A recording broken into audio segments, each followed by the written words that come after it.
Good evening, everyone, and welcome. We have two items before we start the original agenda tonight. We do have a special presentation on the splash pad that will be housed at the community center on Franklin Street, and then we have a joint workshop with the planning department. But first off, we would like to invite Director Summer, and he will have a special presentation providing us with information on the new splash pad.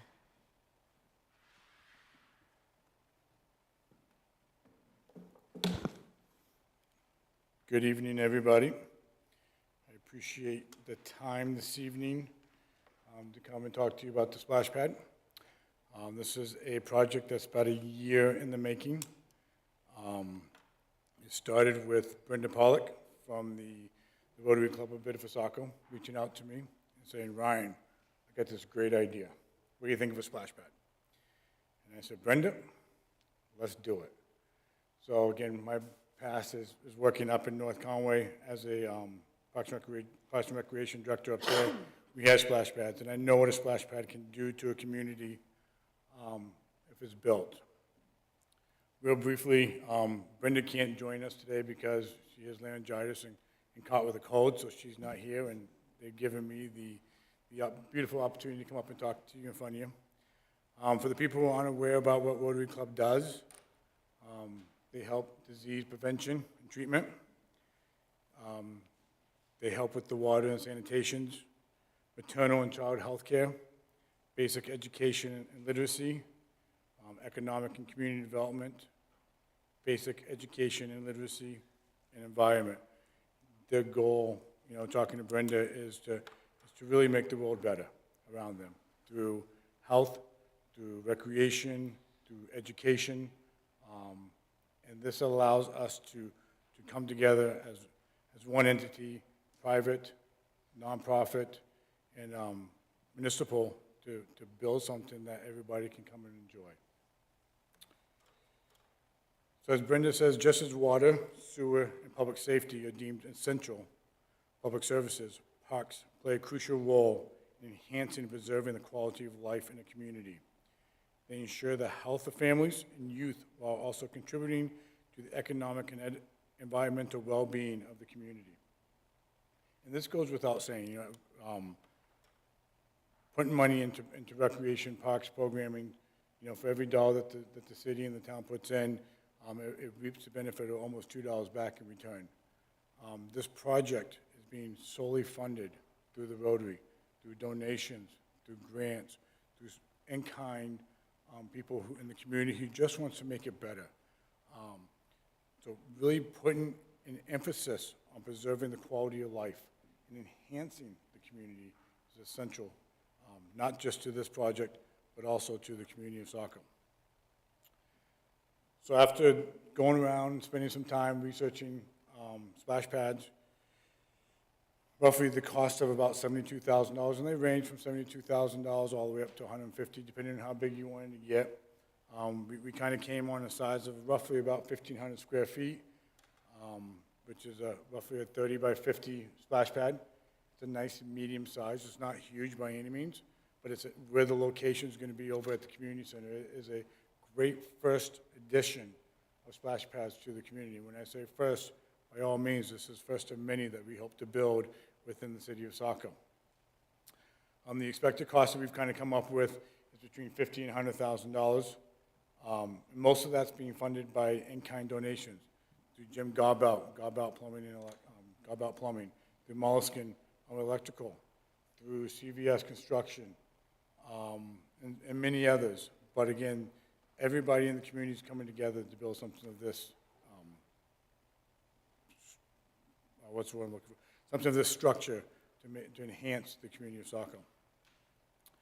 So, most of you guys have all been well aware, but we are doing a groundbreaking tomorrow, the 29th of October, over at 75 Franklin Street at 2 p.m. It's a long-awaited, about 1 year out, like we said. We had hoped to break ground and actually have it up and running by this year. We have pushed that off. Opening date is May 15th of 2025. The hour of operations by the planning board has allowed us to operate from 8 a.m. to 8 p.m. I I can assure everybody in the community it will not go from 8 a.m. to 8 p.m. We're probably looking more closer to 10 a.m. to 7 p.m. to be respectful of the neighbors around us. And we will close on Columbus Day weekend of October 15th, middle of October. It's an all-inclusive, so splash pads, unlike pools, unlike waiting on pools and stuff like that, is a flat surface that people can go on. It is handicap accessible, it's wheelchair accessible. It provides a refreshing and fun experience for children of all abilities, including those with disabilities, and more importantly, not just kids with disabilities, but also seniors who have trouble with equilibrium issues and so forth. The splash pad features are easy to push. It will be operated by a 15-minute push button, so it will operate for 15 minutes and then it will turn itself off. If you want to go again, you can push the button again. It will continue to do that. And at 7 p.m. or whenever we deem that the splash pad is done for the night, you can go up there and push the button 100 times and it still won't turn on. So there was a kill switch for that. The splash pad should be managed by the Parks and Recreation Department. We have already, with the staff that we have had somebody who received his pool operator license. So that's somebody who deals with the chlorine and recirculating tank on the pool itself, on the splash pad itself. We are proud and privileged to recognize our sponsors. Rain Deck is where the splash pad is coming from. They're out of Arizona. Shed Happens is donating the shed. Saco and Benefit Savings, Atlantic Comfort, and have all sponsored an element of the splash pad. And our major donor, which allowed us to purchase the lighthouse on the splash pad, was made by Ready Seafood. So why the community center? Why 75 Franklin Street? So we wanted to build it. We wanted to build it today. We didn't want to wait for a few years down the road. We wanted a nice medium-sized kind of begin the process to show people what splash pads can do for a community. It's a flat surface. It's open 7 days a week. It provides bathrooms. It provides access into a community center that would be manned by full-time staff. You have walkways there. You have park benches, adding a water fountain. And then along the road front where the parking is will be some granite stones that will ensure that safety will be there, but also additional seats for people who just want to enjoy and watch the atmosphere around them. So our splash pad, you can have two options. You can have a freshwater splash pad that constantly runs fresh water, or you can have what we're doing, which is a recirculating system, just like a pool system. It's about an 1,800-gallon tank. It just recirculates through the splash pad itself. When the water's low, will be piped in. We'll have a water that fills up the tank itself, because every day you are going to lose some water because of evaporation and being on the kids. Some of the people who are helping us with this project. CCB, Jeff Walt will be the project manager. He also lives in the community. Mullison Heavy Electrical is providing the electrical work of it. As I said, Jim Garbell is doing the plumbing. PMM Construction, all local partners who are ensuring that this project succeeds and gets to the finish line. Now, we talk about the weather. And if you're like me, you are a fan of what this summer was. 80 degrees, 85 degrees every day, no rain. Perfect. But what it does is it makes the splash pad almost essential, especially for people who have little kids, people who don't know how to swim, community that they can walk to. We all love the beaches, and I'm not saying we don't. But when you have the opportunity to go to a splash pad, or you have an opportunity to go to the beach and not get beat down with waves and so forth, little kids, I think, will enjoy the splash pad as well, as much as seniors will. So on May 15th, I expect all of you guys sitting in front of us with their bathing suits on to come out and join us with the opening day of the splash pad. And again, you're all welcome, and I hope you will join us tomorrow at 2 p.m. for the groundbreaking of what surely will be a wonderful project and entity in the city of Saco. Thank you, Ryan. This is really exciting. I know I personally am looking forward to it. Brenda and all the Rotarians have been great. I attended a couple of the auctions this summer, the fundraisers, the sponsors. Just can't thank everybody enough for it. Anybody have any questions or comments for Ryan? Councilor Hatch? Thank you, Mayor McPhail. As a 33-year Rotarian, and I'm in the other club, but I'm very, very proud to be a Rotarian, and I'm very proud of our sister club for stepping up, and this is a high-profile project for the city, and you hooked up with the right folks. I've been at this long enough, I have a saying that if you want something done, ask a Rotarian, Absolutely. and look what happened. So very happy for the city, very proud of my fellow Rotarians, and nothing but good stuff. This is great, so thank you. Thank you. Councilor Johnston? Yeah, likewise. I mean, I've long felt that this would be a great asset to the community. As Director Summers said, my first experience with one, I mean, I had visited the one you had in North Conway. Yep. I didn't have children at the time, but when my kids were small, I went up to the one in Deering Park in Portland, and I was like, this would be great if we had one in Saco. And so it's a goal, I guess, that I've wanted to see come to fruition, and I'm just really ecstatic and appreciative that, as Councilor Hatch has indicated, that, you know, the Rotary clubs, I mean, there's a long established relationship in all these communities. I'm happy. I mean, that's no small task to raise $75,000. That's a big undertaking. So, just a thank you to all the Rotarians out there and everybody involved with it. Councilor Hewitt? First off, I think this is a great project, and it's amazing what the Rotarians have done.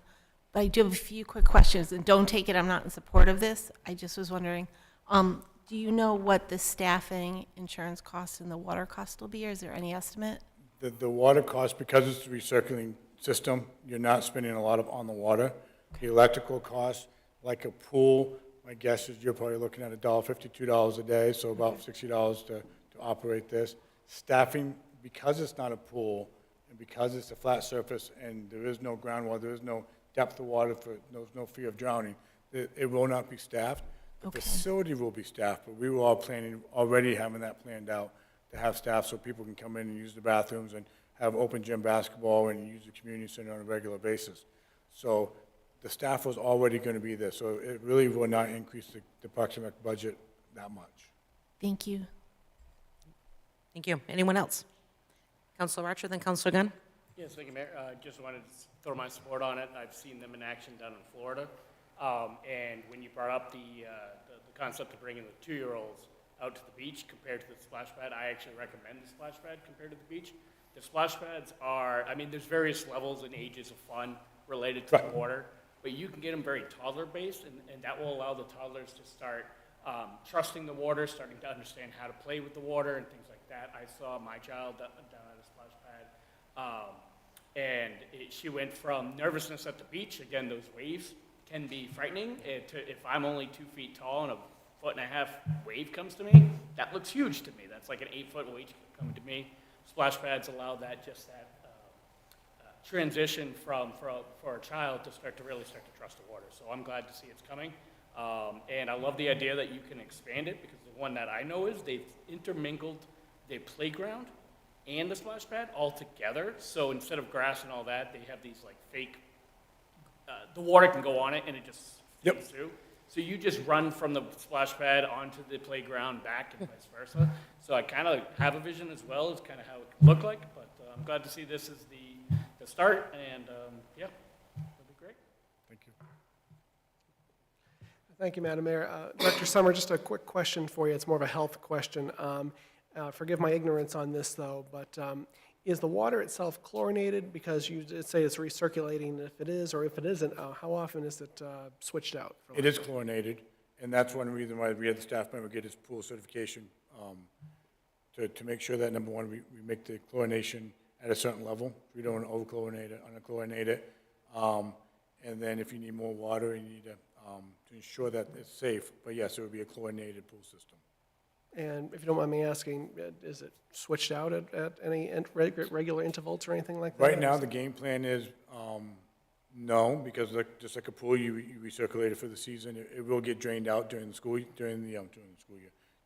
season. As the season ends, you'll drain it out. In the spring, you'll fill it back up. and then put a new system in and rechlorinate it for the next year. I see, thank you. Council Berman. Yeah, thanks, Madam Mayor. I know she's not here, but just a shout out to Brenda Pollock. Thank you. This was her vision in her year of Rotary, her presidential year. This was her vision to get done. It's been several years in the making. It's a massive undertaking, and just proud of her and the whole Rotary Club for seeing it through to completion to the point where the groundbreaking is tomorrow. So I just wanted to give her a shout out and everybody else who helped make it possible.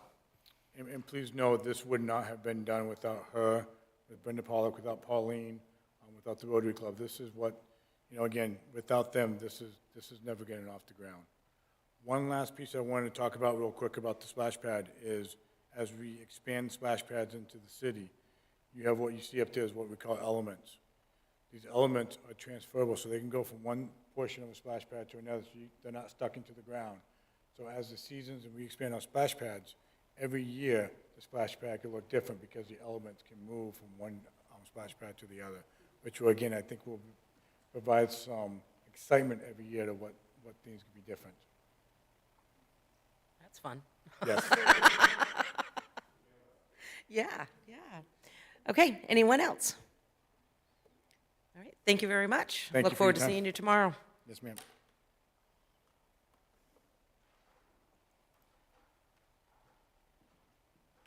Okay, next item up, I would like to invite the planning board members who are with us this evening and Planning Director Prescott. And we do have the workshop with the joint meeting.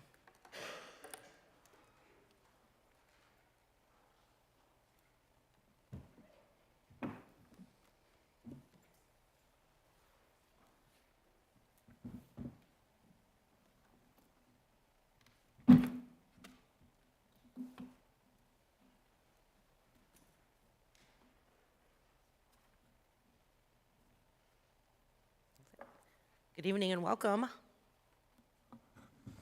Yes, thank you.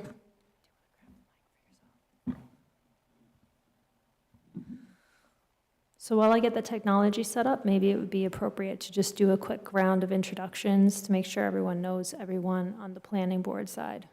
Matt? Good evening. This is on? It's not on.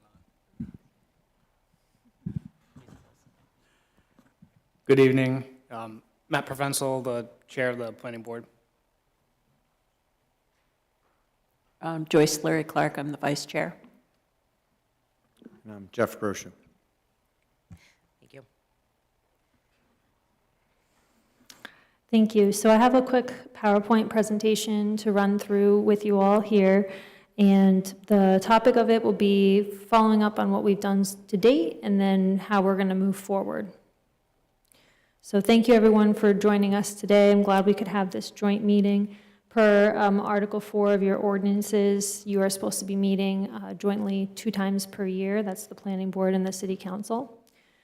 Over the last handful of months, I've been reporting to the Planning Board different workshop items that the Council has been working on, and obviously the Council knows I've been here in front of you workshopping different items.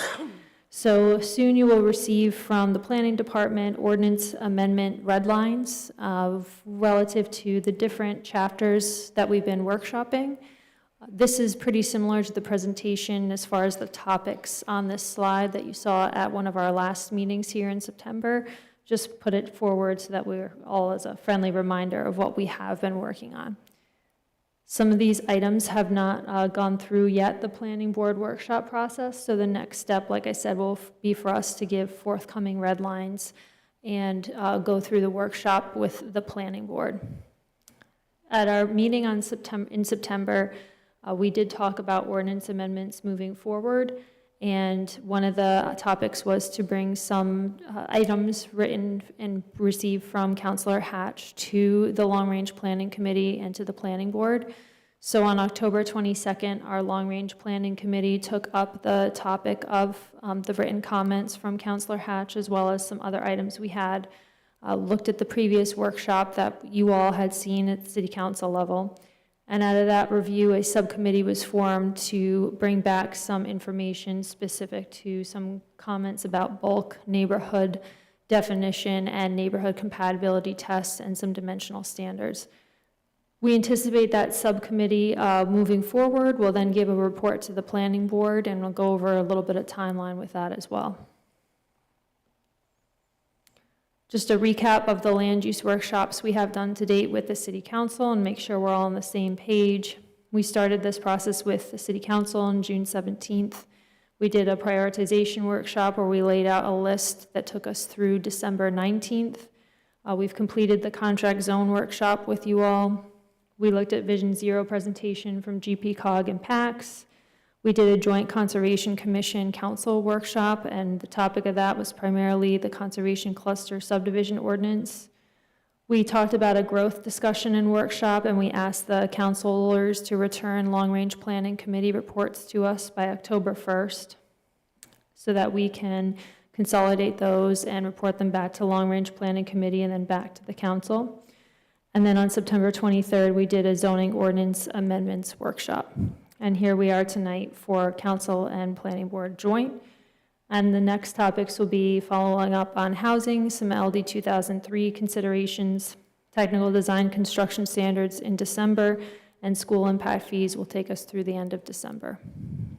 At one of our previous workshops, staff discussed bringing forward the whole set of ordinance amendments as one package so that we weren't doing this in piecemeal, and it would potentially help us catch any drafters' errors.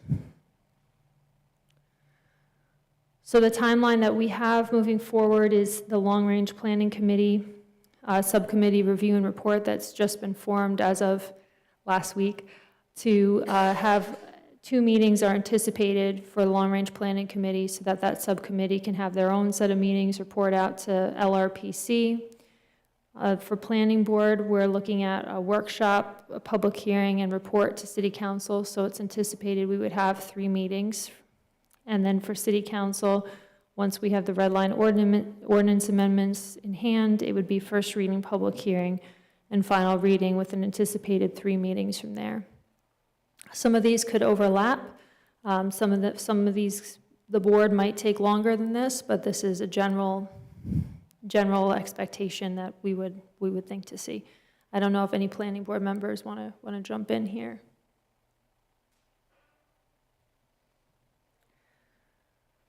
The planning board itself has also been talking about several workshop items to host in its future. So I just wanted to share these all with you. They're going to look at the Jenkins Road area. Some of these may be in tandem with Long Range Planning Committee. Portland Road Route 1 area. As you know, we're working on our Route 1 master plan with the Long Range Planning Committee. They continue to review petition for ordinance amendments. Many of those you will have seen or soon to see. And transportation and traffic movement permit questions, as well as, obviously, they will be looking at the red line ordinance amendments we all will be seeing. And we'll further coordinate when these are going to long-range planning and planning board. We want to make sure to prioritize them appropriately. And then just some ongoing department projects that we've been working on: the Route 1 master plan, transportation master plan, our housing action plan, implementation phases on comprehensive plan, and the recently adopted climate adaptation and action plan. We continue to make progress on our archive records project, historic preservation story signage, various projects for grant and project capital support that we help with, and we are staff for 6 committees and boards through our department. And anything that we want to open up and discuss, be happy to do that. And if you have any questions, please email us. Any questions or comments for Director Prescott? Councilor Hatch? Thank you, Mayor McPhail. I know that a few in the public have been speaking with me about the pace at which we move forward with these things. I just wanted to go on record saying that I had a very constructive conversation with John and Emily about this timeline that she's brought before us this evening. When you listen to the details behind that schedule, I'm very much supportive of that time frame. I think that from my perspective, at least for the issues that I brought forward, I think the final outcome will be much better because we will have had an opportunity to have some very competent people that aren't sitting at this dais look at these various issues. They're smart, they're trained professionally, and I think the feedback that will come from that will result in a much better red line product when we see it, hopefully in a January timeframe. So I just wanted to go on record as being supportive of this process. I do think it would be much better in the end. I do have one question on your meeting timeline. So the next council update is going to be, a workshop's going to be on housing. Did I recall that accurate? Yes. So is this housing action plan going to be ready by then? No. Okay. But we will have an update on where we are with it Okay. and next steps. At least we anticipate that. Because I see that as another stage of discussion here later into 2025 when we have to, as a council, wrestle with, housing policy, and the feedback that we get from the planning board and long-range planning would be very, very useful. All right, thank you. Anyone else? Emily, when do you think some type of presentation on the Portland Road Route 1 corridor would be ready to give a kind of an update as to where that stands? I would say thank you for that question, early 2025. We've just finished the vision statement, and we've got that back out to GP Cog and PAX. We had sent them everything they needed, and now, over the last few days, they've just been waiting on us to give them a little analysis on some things. Okay, perfect, thank you. Okay.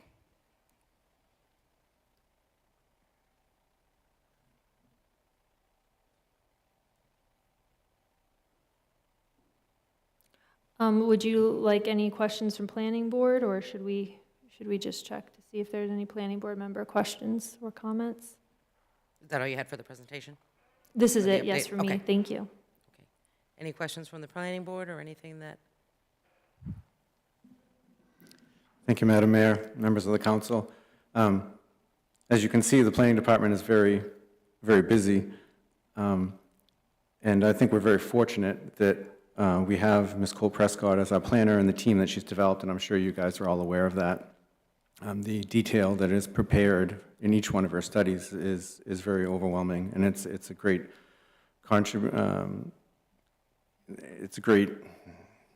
it's just great that we have somebody in our staff that's doing that. One thing that I do kind of question in my years now on the planning board is it's great that we have these visions, and we're going to look at transportation, and we'll look at housing. And these policies are kind of adopted, mission statements, if you will, looking for affordable housing. But there's no mechanism, there's no enticement, right? We try to ask, I feel like we're being driven by applicants, developers. They're presenting projects. We're obligated to review them to our standards. I have this voice in the back of my head saying, council is looking for some of these priorities. And you ask them, how many of these units will be classified as affordable? Almost instantly, 0. And I don't know how, it's not really in our pure purview to force that, right? I mean, what can collectively we do to help kind of entice them? If that's your true mission, how do we entice them to achieve a goal? Just as, transportation, traffic, we always hear about traffic. Traffic's an ongoing thing. And probably always will be, just because the nature of the age of our community, the layout that was originally done for our road systems. And we're doing traffic studies, and we do parking studies. We did parking studies 5 years ago. They get put on record, they get put on the shelf, they kind of sit there. And I guess what I'm kind of asking is, we have all these goals and objectives, they're there, but we're still being driven along by the rate of development. Is there anything that you can do to help buy some time so that Emily and her incredible team can continue to develop some of these principles and theories and implement a real strategy? Not just a plan that gets filed on the shelf, not a plan that says this is one of our principles, but what can we do to incentivize some of those plans to really make our community better, stronger? I think that's all, we all have the same vision, and our role is a little piece of it, and I think it's been great that we've diversified, we've added a long-range planning committee, we're getting more insight, more vision from our community members, but I'd like to try to get to a point where we feel like we didn't miss things in our last zoning revision, and I get really uncomfortable in some ways when we talk about the living document of zoning is constantly changing. And I get it, it needs to change. But it also needs to be a benchmark in our community, something that you can bank on when you invest in our city. So I don't like seeing it change too often. And I think with the people that were on the ZORS committee, if we had had maybe not so much pressure to get through all the details, there may not have been as many holes that needed to be addressed. And that's my question, is how do we free up a little bit of time for both paid city staff as well as the volunteer board to try to be as thorough in some of those reviews? So those are just some of my thoughts. Thank you. Council Berman and Councilor Johnston. Yeah, thank you. I think that's an incredibly insightful question, and I think captures a lot of what I've been thinking about also.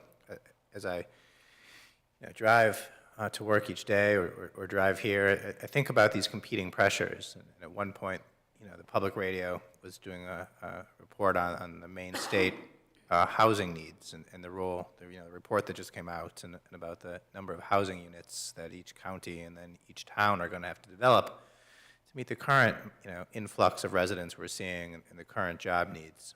And I look at that urgent need, and I look at our housing prices, and I look at the unaffordability of housing, and I look at the absolute pressure that you see on social media all the time of people who simply can't find any place to live at any price. And I weigh that pressure against the reality that we're dealing with an infrastructure that was not designed for the number of people we currently have, much less the growth that we're experiencing. And as I drive up and down Ferry Road, I imagine what it's going to be like when there are 10% or 20% more cars on the road because of that growth. And we're already seeing some of the challenges in our school. We had the superintendent here last week talking about some of the demographic challenges that we're seeing and how it's adjusting the planning for school that's not even broken ground yet, and thinking about what that means. And I think about these, how are we going to direct this growth? How are we going to plan for this growth? How are we going to incentivize the right kind of growth in the right kind of places in order to meet their needs, to meet the housing needs for residents, to meet the employee needs for our jobs and commercial businesses and industrial businesses that we want to come here and have a ready workforce for them to hire.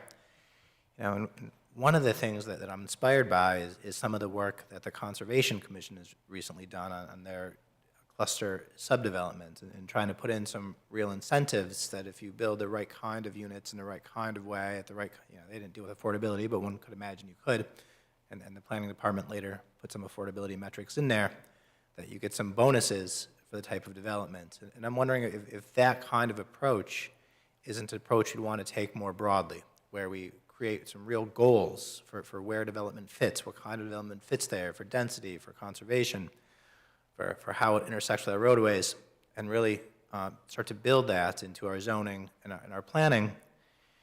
I also think about a piece that you mentioned, with traffic, and when we think new development comes in, somebody proposes something, your board looks at it, and we do a traffic study, and we do a parking study. But of course, that traffic doesn't just affect their neighborhood. They also drive by my house to the beach, and they also drive down Main Street to the highway, and they also drive to Hannaford to get groceries, and they also drive to the schools to drop off their kids. And our fundamental infrastructure is going to have to get upgraded wholesale in order to account for the growth that we anticipate over the next decade or two. Or transit has to catch up, and I know there are long-range plans for all of these things happening too. But I think that's exactly the right question. Spend a lot of time thinking about it and the tools that we need, and then the competition between creating time, as you're asking for, while also responding to the urgent demand for housing that's there today, right? Among people who are trying to move in, among employers trying to hire. We see it even with the municipal employees, right? And trying to get new police officers here. and finding them a place they can live on a police officer's salary. These are challenges. So I just really want to recognize the insightfulness of that question and the pieces that you answered, and hope that all of us up here can be part of that solution and thinking that through. Councilor Johnston? Oh, thank you. I think Councilor Berman had a lot of good things to say there. But specific to your question, Jeff, I think, as you know, you and I have conversations from time to time. I share your frustrations. That's, yeah, if I can call it that. I call them frustrations on my end. Concerns, frustrations. I think having been involved for as long as I have, particularly in the last 2 or 3 years, I kind of look around and go, oh, we missed it there. And it's discouraging, really, in many ways, where I see like a project, something that crop up, and then I see the end result, and it's like, well, if we had just had more time. And I do agree, if we had had more time with the ZORS process, I think we'd probably have a better document. But, it is what it is at this point, and we're kind of stuck living with it. I'd like to think that this is an abnormality in the sense that I think the growth that Saco has seen in the last 10, 12 years is probably like nothing before. And I do understand there was significant growth in the early 2000s, but personally, I don't think it's been anything like this. Again, I'm not on your end, but I look at the packets, and it seems that it's not 1 or 2 agenda items. It's like, at times, it looks like, oh my goodness, 1,000 pages worth. How do you process all that and try to do the right thing? I don't have an answer, I guess, as far as how do you, I guess, from my standpoint, I'm hoping that this process that we're kind of taking on will address some of those challenges.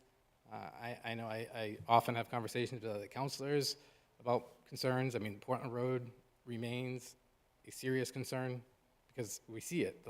The land's bought up, I mean, for decades. If not, I mean, some of those landowners go back 50 years, and now it's like the development pressure is there. They're going to sell it, and you kind of end up with whatever it is they propose, and it's, a missed opportunity, I guess. I mean, several councilors up here has floated a word that has been, I guess, taken as a dirty word with the moratorium. I still look at that as a valid option, particularly when, I'm not saying we're not trying, and it is moving along, but the rest of the world continues to move on, and we're meeting every so often. So, as I've said, I look at projects that come before you all, it's like lightning speed. Once that application is submitted, you have an obligation to see it through the process. It's too late at that point to try to go back and make those changes. So I've long felt that a moratorium probably would be something that would assist not just the planning board, but the staff, just to kind of catch your breath. But I don't know where that stands as far as the rest of council. Like I said, I think we probably have the right people in place, and we're all trying to work towards that process. But, if you do it far more often than I do, but as I geek out over the different documents, I constantly find things. I mean, I heard a conversation you had with my father recently, and you were highlighting that, you can correct me if I'm wrong, but basically, we ask about water or sewer capacity, but one of the things that's never really addressed is the capacity for electricity. Is that correct?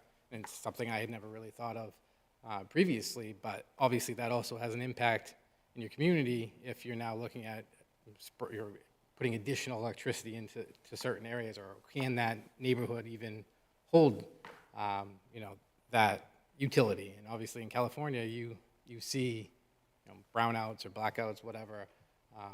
So it was a great idea that, like I said, casually I heard you broach that subject with my father, and I was like, wow, there's probably a lot of little other things in that area that, we can improve. And I think that, like you said, I don't like to think of the document as it was proposed or stated earlier, that it's living and breathing, because I'm with you. I do think that at some point you can't just be constantly moving back and forth. We do have an obligation to let people know, what their land uses are, and not constantly make those changes. But at the same time, you know, when we see particular, I mean, I could go off. I constantly refer to it, and I know Councilor Hatch knows because he usually is the one that has my, or his ear has my voice. I mean, I look at the good neighbor standards, and it's something that's on my list that I want to bring up because those haven't been addressed since the 1970s, and they're long overdue for an overhauling just based on instances I've had in my own neighborhood, but also from other people's that I've heard of. They're not strong enough, but yet we can constantly refer to them as being a standard, and it's a weak standard. But again, that's not here there, nor there this evening, but it is, you know, there's many things that I think we need to work on. And I hope, you know, as we go into the next year and future years, we continue to have this process almost monthly, like just constantly look at, you know, how we can improve our documents. Thank you. Thank you. Anyone else? Councilor Hatch? Thank you, Mayor McPhail. First of all, I just want to make some comments. You're spot on, Jeff, so I appreciate you bringing that up. First of all, if given my track record with moratoriums, I'm not touching that with a 10-foot pole, but you guys can talk about it because I'm not sure it's a bad idea. But in any event, in preparation for tonight, and I'm, by the way, I'm the planning board liaison, so I've been able to enjoy watching these fine people work for the last calendar year, and fine people they are. They work very hard. I went back to all of the planning board agenda for all the meetings I've attended this year, and I calculated that there were 477 housing units that came before the planning board in various stages of completion. 477, not one of them was affordable. I'm not sure that attracting housing in Saco is a problem. I think the problem is we're not attracting the right type of housing for some of the needs that we continue to identify and I fully support and understand. So I think what we need is an honest discussion about how we shape the type of housing that continues to be built in Saco. And if we are in fact genuinely concerned about creating some level of affordability, and when I think of affordability, I'm selfish. I'm thinking affordability for the people who have some connection to the city of Saco. How we do that, I have no idea, but we can talk about it. And in order for us to do that, the business guy in me says, well, if you want to shape demand for a product, you've got to incentivize the buyers. And so how do we do that? And I think part of that could be, and I think City Administrator Bahenko has brought it up, the mayor has brought it up in conversation, is whether or not we as a group find it financially reasonable to consider some type of discounting of impact fees for affordable housing that meets the affordable housing definition in our ordinance. Now, I'm not saying that's a good idea, but it's an idea. And so we got to do this, in my view, we got to do this as soon as we possibly can. And that is proactive action plan. We want to do this. We see all this housing going in. It's not quite what we want. What can we do to shift demand? And I think that's a policy decision. That's why I'm asking a lot of questions about housing policy, because I think what I'm describing here is a small piece of that bigger discussion. And the sooner we have that conversation as a council and come up with the kinds of tools that I think Jeff is referring to, so we can say to our planning board, yeah, as a policy matter, these are some things that we would be willing to put into the mix. And maybe, maybe there are ways for us to think about creatively slowing down the non-affordable component of our housing growth, because that's a lot of units, okay? Now, again, I'm not sure when they'll come to the market. It's not going to happen tomorrow, but it's just a lot of activity. And I'll finish on this note. The other piece of this that really concerns me is that with all this housing coming in, I actually tried to keep track of the commercial development that was coming before the planning board. And I have to admit, once I sat down and looked at it, we had a reasonable amount of commercial activity in the mix. Because if we don't find a way to balance housing with commercial, we're going to throw that whole tax base in the wrong direction, and our poor property owners, residential property owners, are going to bear the brunt of that, and we're going to have pressure on a lot of our other infrastructure, whether it be traffic, our schools, okay? So we have a lot of thinking to do, but we got to come up with an action plan.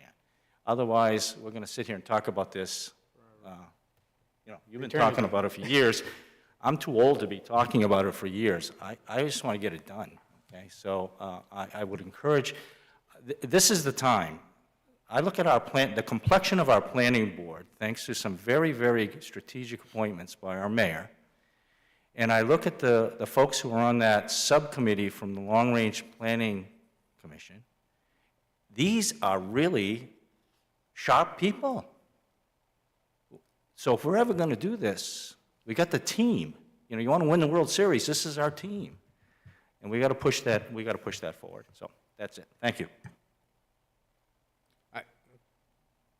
Unless somebody else has something, just go ahead. I have a quick question, and I think it's directed at Mr. Bahenko. Is there any incentives the surrounding communities are using to incentivize affordable housing you're aware of or you've used in the past? Well, typically, is land costs are high, so the thing you want to do is, have more density, bonuses, and to that degree, it becomes really a balancing act. How many and where do you do it? Do you do it slowly through various developments, add on, if somebody comes in with a development, they have the opportunity to have some of these bonuses for whatever reason, so that's something that I've worked with. I haven't worked directly with anything that would be financially incentivizing other than the density bonuses. So if I Yeah, please. I can. So there are multiple ways that you can incentivize different types of housing, which is why we're going out for a housing action plan to make it holistic. I know there was a comment about shelved studies, but I hope that you do not get that sense from the good work we've been doing over the last couple of years. So I would like to have recommendations for you all from that housing action plan. We have just finished interviews for a consultant, and we are going to be making, our small committee is going to be making our decision on the consultant for that, so that we can bring those items to you in a packaged fashion. There are several ways you can do this. You can do it through density bonuses. You can do it through public-private partnerships. You can do it through incentives. You could do it through affordable housing TIF districts. There's many different ways, but the point is to get the best practice for Saco in place. I could recommend 3 different ways that you could do something, but until we look at it and analyze it holistically and look at some unintended consequences, it may not give you what you desire in the long run. So that's why I think getting a consultant on board and bringing forward that housing action plan, even though I understand it might not be within the next 3 or 4 months, it'll probably be a year timeline, I think would be very valuable for you all. And then as far as moratorium, I will be happy to work with the council and the board on whatever direction is chosen. I will say that tomorrow I will probably get 4 phone calls on moratorium when it's happening, when someone should submit their application to avoid the moratorium. That may be pending or not pending, and much confusion for the next week, which is fine. We will talk to anyone who calls. And then the other thing is some of the housing units you're seeing coming forward now, they might have been in the mix for the past year plus. So when we talk about changing a policy for housing, just keep in mind that We have developers that are working on things now for maybe the past year and putting that in their financing and working on decisions that we as a city have given them based on our current zoning. So they're all very good comments made tonight on that as well. I don't know, Matt, I think you had something. Matt? Thank you. This is good. These are good questions, good discussion. We sort of started this a few years ago when we were doing the zoning, as I was part of that committee. The first thing, I wanted to simplify big picture here holistically, but decisions. We just have to, if we still want commercial, we require it. We still want housing, we require it. We want affordable housing, require it. There are other communities that say, once you hit more than 10 units, you must provide 10%. I think, unfortunately, there's a way out. They can pay out of it. They pay a fee to the general fund, and they can get out of it. We don't do that. We wouldn't allow it, let's say. It doesn't have to be 10 units, but we just make the decisions, and then we implement it. Say, this is what we want, and require it. If that's what we decide is best for our community, I don't think it's a problem to say, this is what we want, and this is our expectation. And I think right now there's a little bit too much flexibility.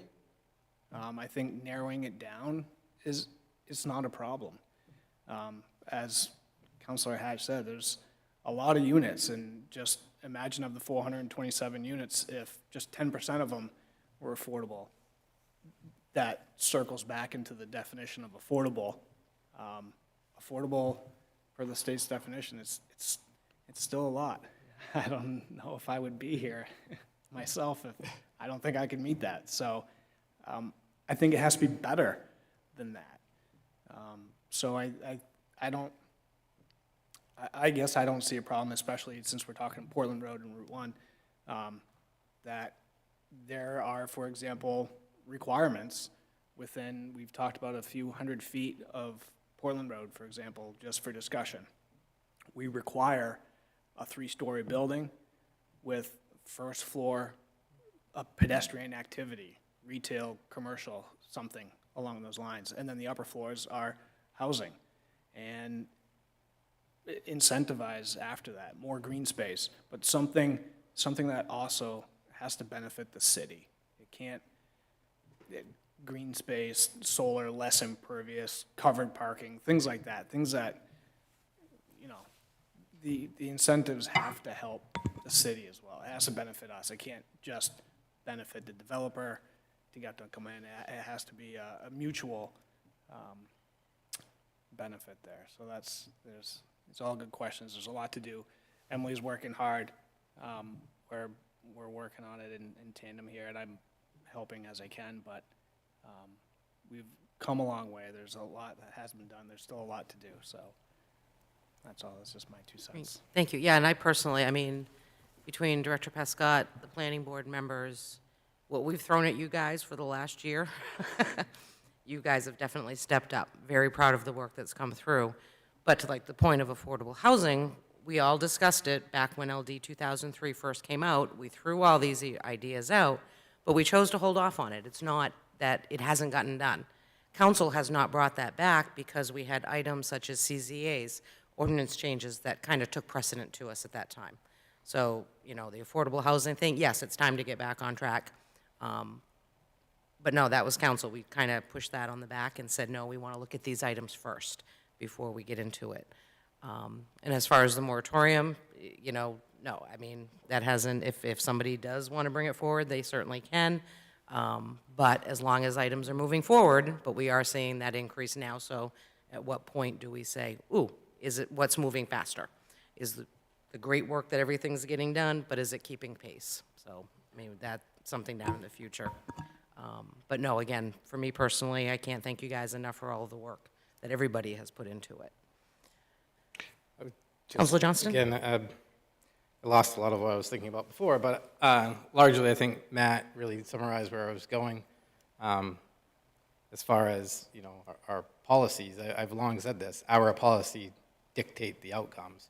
So I'll give you an example, somewhat related, a little bit unrelated, but several years ago, one of my neighbors owns an apartment building, and just came into the area, bought it up, it's from Portland, and I spoke to him at the time, and, you know, I was like, so why'd you come to Saco?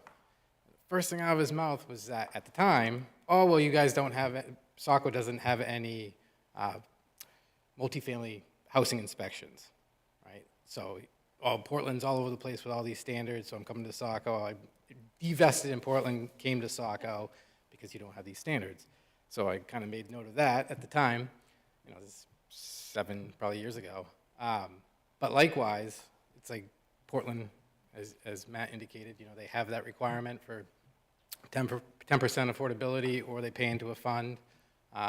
Yeah, there's you know, ways around it, but I've been, for a long time, been trying to push that, and I'm glad to hear that there's more reception to it, because no developer is ever going to build that way without being forced in that direction. And so years ago, I heard, oh, then nobody will come to Saco and build. Yet I've seen a massive amount of growth, whether it was impact fees, you name it. You know, oh, you shouldn't have impact fees because it's going to slow growth, or and whatnot. And it's like, well, no, we've had just as much as we've ever had. So it's about placing it in the right location, right? And with that said, one of the things that did pop in my mind, and again, I'm not suggesting a moratorium, but I'm just curious, in regards to moratoriums, can we single out certain types? So if I wanted to say just a single-family home moratorium, is that legal? And I'm not expecting the answer tonight. I'm just, so if we wanted to kind of hone in on just a certain type, you kind of exclude the ones you don't want. Just an idea is what I was kind of contemplating. Councilor Berman? More phone calls for the city planner this week. I just also want to know that I think No plan. actual affordable housing is really important and needs to be a focus of our efforts. But simply making housing more affordable would also be of benefit. And those are two separate things. I don't want to get them confused. There's a legal definition of affordable housing. We need housing like that. We need to incentivize it. I think inclusive zoning, requiring 10% of units to be affordable is something I talked about for the last couple of years, really useful. But anything we can do to bring the median home price down and create housing that's more affordable, even if it doesn't meet that definition, would still be of great benefit today. There just aren't enough starter family houses for new families to move into. You can see that in my neighborhood. It's filled with what once were young families, and nobody can move. And now we're still living in them, and that just needs to change. Correct me if I'm wrong, didn't we put aside ARPA funds dedicated to affordable housing? They're going to the Housing Action Plan, It yes. is, okay. Thank you. Okay, anyone else? Any comments, questions, planning board members, councilors? Councilor Hewitt? Quick question. Do you worry when people mention the idea of moratorium that if you did put one on single-family homes, that's going to increase the price because it reduces the number available out there? Yes. That's directed at me. I have given that thought. Okay, great. Well, next month meeting is affordable housing, or LD 2003. So we'll be able to start some of the conversation going forward on that with our next meeting next month. Okay, Thank you for your time. thank you very much.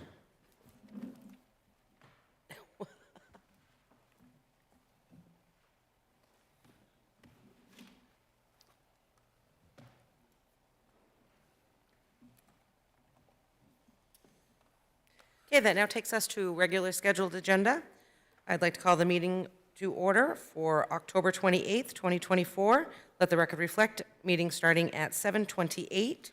All members of the council are present, including City Administrator Mahenko. Would you please join me for the Pledge of Allegiance?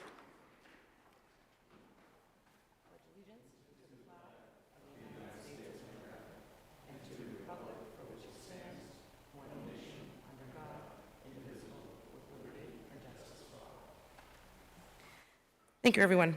Okay, that takes us to item number 4, committee correspondence to council. Any council members wishing to speak? Okay, not seeing anyone. Item number 5 this evening is public comment. If you wish to speak to the council, please step forward to the podium, state your name and address for the record, and you will have 3 minutes to address council members.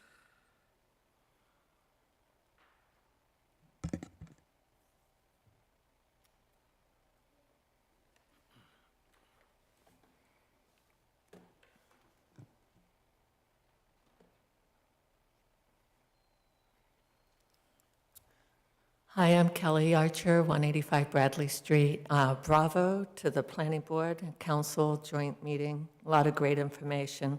Loved it. Thank you. In tonight's packet, I'm glad to see the commercial solar fees addressed with fairness to the residential solar projects. I'm also pleased that the new business A disclosures were updated and revised from what I originally saw when the packet was posted. Last Monday evening, I witnessed a vote, agenda item F, the Justice Assistant Grant, whereby I believe due process was not followed. Staff recommendation was for council to accept this funding for cameras. However, where was the due diligence of a complete packet per certification and assurances? Where in the packet was the application for review by council and the public? And as an action item, one reading, where was the opportunity for a stated public comment? In that certification and assurances, number 3 stated, I assure that the application described above and any amendment to that application was submitted for review to the governing body. Number 4 stated, I assure that before the date of this certification, A, the application described above and any amendment to that application was made public, and B, an opportunity to comment on that application or amendment was provided to citizens and to neighborhood or community-based organizations to the extent applicable law or established procedure made such an opportunity available. I remain concerned that the council, prior to voting, did not receive full disclosure and that due process was not followed regarding this matter prior to the administrator attesting to the grant's federal funding. I remain concerned that as simple as cameras, and in this case, a U.S. Justice grant using federal funds, and as complicated as the recent BPI using state funds that council members are voting upon is without full disclosure or due process, and the administrators are attesting with their signature. I also emphasize that the public continually are being removed from the processes required by the federal and state items. Thank you for your consideration of full disclosure, due process, and due diligence moving forward in all contracts, grants, agreements, memorandums, etc., to name a few. Thank you. Thank you, Kelly. Any other members of the public wishing to speak, please step forward.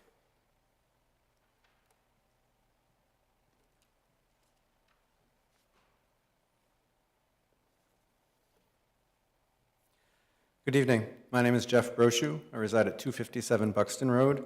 Speaking to you as a citizen here this evening, and specifically to your action item B, to request to update our solar energy permit. Some of you may know the electrical industry is my profession, so it hits home with word choice. And I want you to know that I have absolutely no stake in this game. I'm not a solar contractor. I don't do solar installations, but I am a very strong advocate for code and regulation to be clear and concise. We want that in all aspects of our lives. As you know, our Chapter 87 is regulated or references NFPA 70, which is our National Electrical Code. And several places, or the key wording in the proposed language is to strike the fee for the solar panels. And the new wording is going to be $7 per panel for the first 100 panels and $4 for each additional panel. My real clause here is that the word panel. Panel does not show up in the National Electrical Code under definitions. I think it was just maybe a very poor oversight, or maybe somebody who wasn't from the electrical field may have drafted this. But I think it could be easily challenged and construed. So the closest definition to panel is panel board, which many of you may reference as your electrical circuit panel in your home. It's breakers. It doesn't talk about a collector or an array.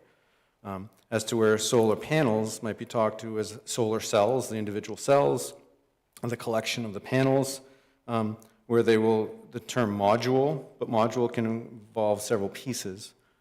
Just so in a nutshell, there are very technical words here, and I think the intent is great. You know, we want to make it fair in our city. I just think it needs to be kicked back to the powers to be to review that so that the terminology is correct. If you lackadaisically apply the terminology of panel to inverters and combiners, it gets very confusing in the electrical field. I know you guys want to just keep it simple. I'm just saying I think the wording's a little weak to make it clearly unifiably enforceable. So I would hope that you might just send that back. I completely agree with the process, just please have the correct terminology. If you happen to look at the entrance to that, they're talking about residential / commercial, so they added commercial, which was great, solar and or wind projects. Well, wind projects don't have any sort of collector panel, obviously. They have a turbine, they have an alternator. So you can't even use that term with wind. So maybe there'd be another category for wind and what you're looking to have your permit fees based on for the wind structure, and then clearly define what you're looking for the solar panels. It's a big move. We all see it through our entire state. We know we have 2 big ones already approved in Saco. Let's just make it clear for anybody else that's coming to our community that it's very, very concisely spelled out. That was all I had, so thank you very much. Thank you, Jeff. Anyone else wishing to speak? Okay, not seeing anyone seeking recognition. Moving on to item 6, there is no general this evening. Item 7, under action items, we do have 2 items. Item A is 1 reading for the city street acceptance request per chapter 186 of 1 Tabby Way in Mackenzie Preserve subdivision, and that is Councilor Gunn. Thank you, Madam Mayor. Jason Labonte of Home Innovations LLC requests city street acceptance review of Tabby Way, a loop road within the Mackenzie Preserve subdivision. Located off Flag Pond Road, this subdivision was approved in December 2022 for 22 residential home lots with associated utilities and infrastructure. Tabby Way has been planned, designed, and constructed to public city street standards. The city attorney and city staff have reviewed the proposed deeds and associated paperwork. On September 17th, 2024, the Planning Board made a positive unanimous recommendation to the City Council to accept Tabby Way as a city street.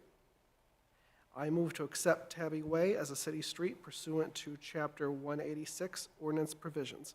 Motion has been made by Councilor Gunn. Is there a second? Second. Second by Councilor Johnston. Any discussion or comments? Councilor Berman, then Councilor Johnston. Yeah, thank you. I am fine with this, and I will vote for it. But I did get thinking about this motion the other day, and got a little bit concerned about what I think might be an inequity in our process or in some of our desires. I just wanted to maybe get up on the soapbox while I have it and speak about it for a minute. Because here we have a situation in which there's 2 new roads being built, and one is Tabby Way, and we're going to make that a public road. And the other is Vanessa Lane, which is connected, that will remain a private road. And I understand that's by design and by desire of the developer, and that's fine. But we're going to end up with a situation in which residents, tax-paying residents, are paying the same or similar taxes, but getting different city services. And I know of no other situation in the city, except for private roads, where taxpayers are restricted from accessing city municipal services, despite paying taxes for them. And this just creates an inequity based only on where they live. Now here, it's by design, and it's desired, and this is what the developer and presumably the homeowners want, and so I'm not opposed to the right to do that. But But I was recalling some conversation about future plans and desires of council, and that the concern of accepting maybe as public roads, roads that didn't serve a public transit use. And that made sense to me for a moment when I first heard it, and we don't want to bring additional costs onto taxpayers, and we don't want to spread out public works anymore, and the public all bears those costs.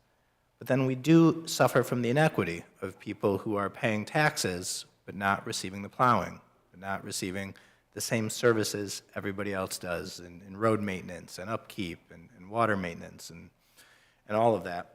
And so I just wanted to initiate a conversation that I think that the default should be that if roads meet our code, come up to standards, are built to be public roads, approved by the planning board, and go ahead and be constructed, that in general, I hope that council would accept them as public, and I think that should be the default mode for roads built in our community. So I just wanted to say that. Thank you. Councilor Johnston? Thank you. I guess in counter-argument to that, I first just wanted to say thank you to the staff involved for, I guess, recognizing past comments and concerns I've had about dead-end street designs, and particularly in subdivisions, and, you know, the desire to move away from those. You know, in this particular case, Vanessa Lane being the one that, you know, was not designed as a through street, therefore we don't accept it as a city street.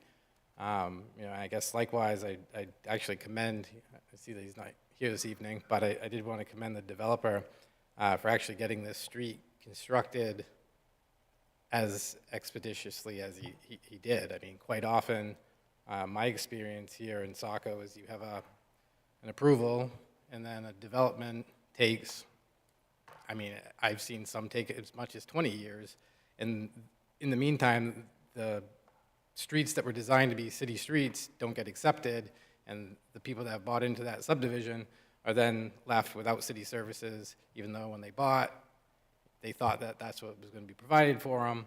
And like I said, years go by and you're left with inadequate street pavement, no trash pickup, and whatnot. So I just thought that was kind of unique here and something that I recognized. So I did want to say, you know, thank you, because we're talking 2 years, about 2 years from approval to city acceptance of the road. Again, I think we have different opinions on this, Councilor Berman. While I certainly understand and can respect, you know, your comments, and obviously you in particular live in a dead-end cul-de-sac, I understand, you know, now that's an accepted city road, but I can understand how you can view the concern. You know, I've had an opinion on this for many years, that particularly as I've watched the city grow, and this isn't really even my own personal opinion. I think if you were to look in other states throughout the nation, it's become more and more common to not accept even subdivision roads. It's like either you're a through street going somewhere, and that's what the city or municipality is going to pay for. If you want to do subdivisions, they're all private. You see that all throughout the South. I'm not saying that's necessarily the right way, but it's far more common than what we have in the Northeast, where we actually place the burden on the taxpayer, and clearly the cost to repave the streets, stripe the streets, plow the streets, do all the pickup for trash is clearly greater in the Northeast to begin with. So, I mean, as I've said, and I could give examples, this is a perfect example of one that, as far as my opinion, we wouldn't accept. Now, clearly, it's designed in a way that in the future, it could be designed as a through street, and if that met all the standards, I would more than likely be happy to accept it if it connected somewhere. But that design, and I remember when this came before the planning board, I looked at it and I was like, I didn't go to the planning board meetings, but at the time I was thinking, man, I really hope the planning board members ask for a better design so that you could design the road network just fully through street. The intent there benefited the developer. It was to get 4 extra lots. So you end up with this little hammerhead that serves really nobody. The city's going to plow that, which essentially, as I've said before, that's a private driveway, right? Like, that's a private driveway. The city's plowing your private driveway. No person here is going to drive through that little extension, and therefore it really doesn't, again, in my opinion, make sense to accept as a city road, particularly when we're constantly faced with, you know, the growth challenges and sprawl and whatnot. And if every single subdivision was designed that way, and there are some throughout Saco I could give examples of, it's like, okay, what do we do this for? Other than to maximize the availability of land and how to build on it. So it's not a benefit to the city, it's a benefit to the developer in that regard. And they're always, again, right or wrong, looking to shave the cost, and that's why they do it. So I mean, I'll leave it at that, and I have, you know, through the ZORS process, I remember my comment at the time was, you know, how can we make it so, you know, private roads are more attractive, whether it's the densities and whatnot, and not putting that burden on the city, because I do recognize, as you indicated, well, they're paying taxes like everybody else, and they're not getting the same service. But, you know, we haven't got to that point. Maybe we will in the future. But I remain committed to my stance on that. But back to the topic, the punch list. So I didn't, and I could have missed it, but there was a punch list from the city engineer. It was dated back in September. I think it was the 10th. So when it went to planning board, you know, approved this, sent it to council. There was a comment in that packet for the planning board that stated that it wouldn't come to council until it was fully reviewed by the planner, and I didn't. The gist of my question is the few items that were left on the punch list completed before we sign off on it? But come up, speak to that.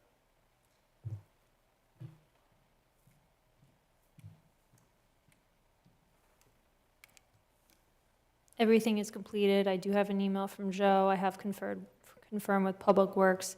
Going forward, we'll make sure to give you a more thorough written document. Yeah, that would be my only request then, that we just get that in the packet so I can see with my own eyes that whoever signed off on it. Thank you. Thank you. Thank you. Anyone else, questions or comments? Okay, not seeing any. Roll call vote. Counselor Archer? Aye. Counselor Parks? Yes. Counselor Gunn? Yes. Counselor Berman? Yes. Counselor Hatch? Yes. Counselor Hewitt? Yes. And Counselor Johnston? Yes. Motion passes 7-0. Okay, that now takes us to item B, and that is the request to update existing solar energy system electrical permit application fee for Chapter 87. Your Honor, Yes. if I might, I would just recommend, given the comments that were made, I'd like to have this tabled and bring it back. I think those are very valid comments, and we'll take a look at it. Counselor Hatch, this is assigned to you. Would you like to make a motion?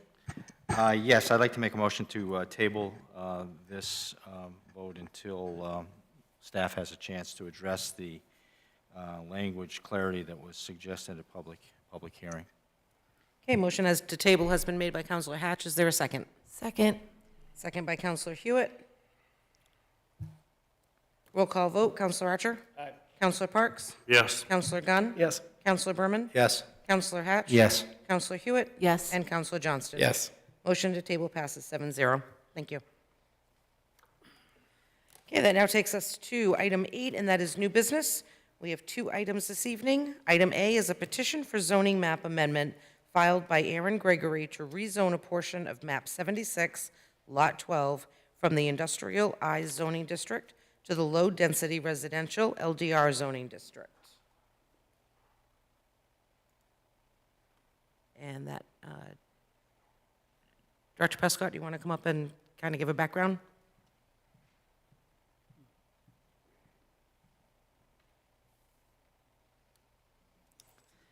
Thank you. We have a zoning ordinance petition request here to amend zoning to allow for industrially zoned land to move into the low-density residential district.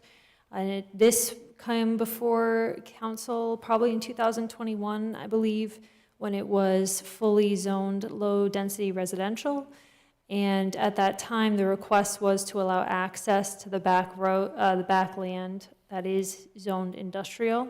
And now what is being done is the applicants, the petitioners are requesting that only a portion be moved back into low-density residential, maintaining industrial zoning where the access way would be, so that they could retain some access to the industrial land.